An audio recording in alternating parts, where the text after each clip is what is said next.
아마 창세기 3장 이야기 다들 잘 아실 거예요. 인류의 타락. 보통은 그냥 슬픈 비극으로만 생각하잖아요.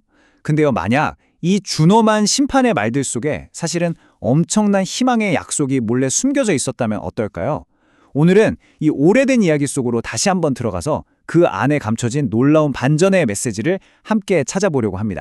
네, 바로 이 문장이 오늘 우리가 파헤칠 사건의 핵심 단서입니다. 에덴 동산이라는 법정에서 벌어진 한 편의 드라마. 그 무거운 판결문 안에 어떻게 구원의 시작이 담겨 있을 수 있었을까요? 자, 지금부터 그 놀라운 반전 속으로 함께 들어가 보시죠. 자, 그럼 법정 드라마의 첫 번째 막을 열어볼까요? 에덴의 판결, 그리고 선고가 내려집니다.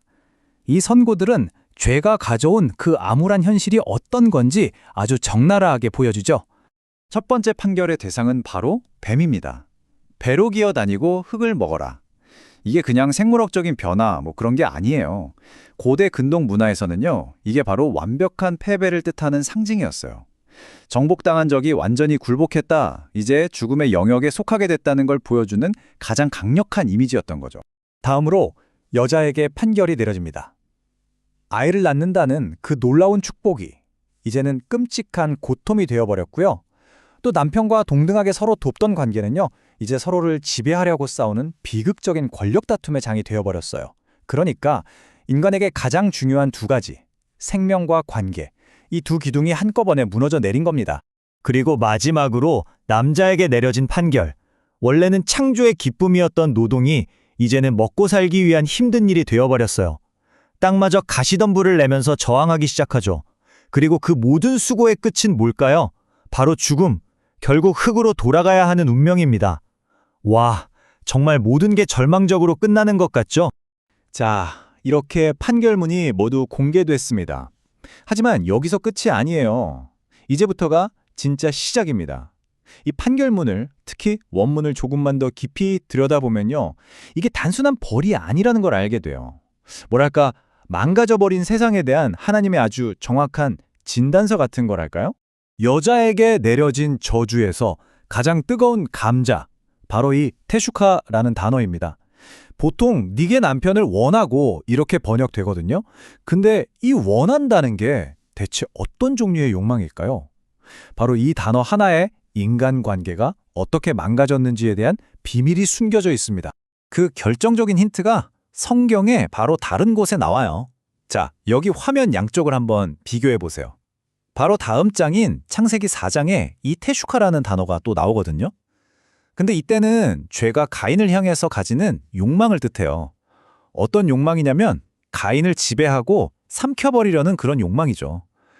그러니까 이건 로맨틱한 갈망 같은 게 전혀 아니에요. 상대를 통제하고 내 마음대로 하려는 아주 뒤틀린 욕망이라는 겁니다.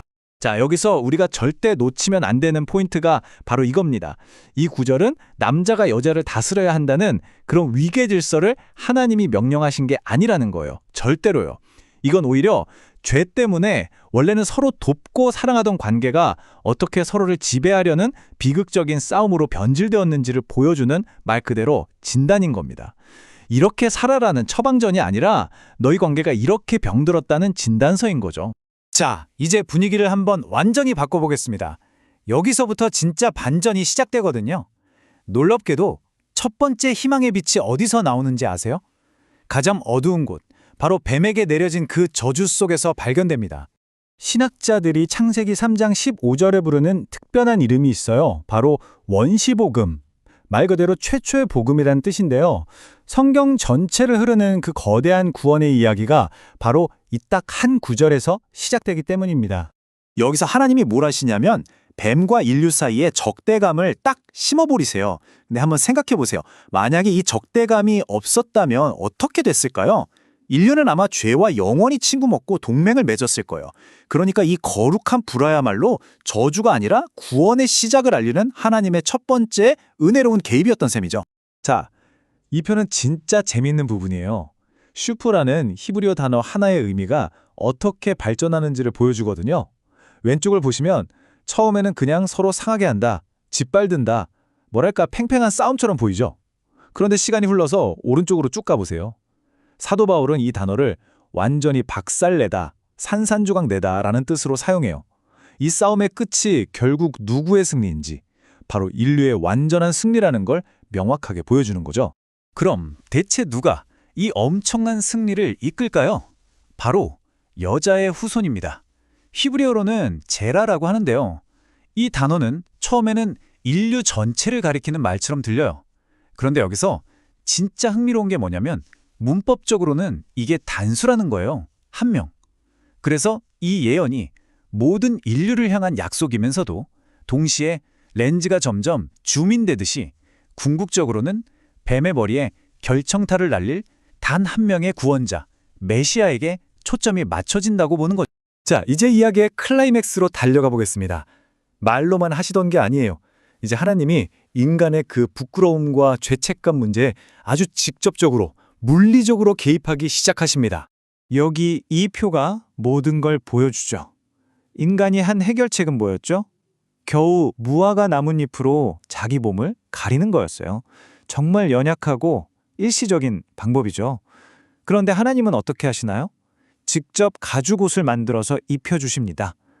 이건 그냥 인간의 노력과 하나님의 은혜, 인간의 불완전함과 하나님의 완전함이 얼마나 다른지를 너무나도 선명하게 보여주는 장면이에요. 그리고 이 가죽옷에는요, 정말 깊고 중요한 의미가 숨어 있어요. 생각해 보세요. 가죽옷을 만들려면 어떻게 해야 하죠? 죄 없는 동물이 대신 죽어야만 합니다. 피를 흘려야만 얻을 수 있는 거예요. 바로 여기서 부끄러움을 덮기 위해서는 생명이 대가로 치러져야 한다는 성경 전체를 관통하는 그 희생과 대속의 원리가 처음으로 등장하는 겁니다. 유대의 랍비들의 해석을 보면 여기에 정말 기가 막힌 통찰이 하나 더 있어요. 히브리어에서 빛이라는 단어랑 가죽이라는 단어가 발음이 거의 똑같이 오르거든요. 그래서 이분들은 원래 인간이 영광스러운 빛의 옷을 입고 있었는데 타락한 뒤에 그 빛을 잃고 죽음을 상징하는 가죽옷을 입게 됐다고 해석해요. 와, 정말 놀라운 해석이죠? 자, 이제 슬슬 마무리를 해볼까요? 오늘 우리가 본 창세기 3장의 이 상징들이 성경 전체에서 어떻게 메아리처럼 울려 퍼지는지, 그리고 마침내 어떻게 완성되는지를 한번 따라가 보겠습니다. 에덴 동산에서 쫓겨나는 거 보통은 최악의 벌이라고 생각하잖아요?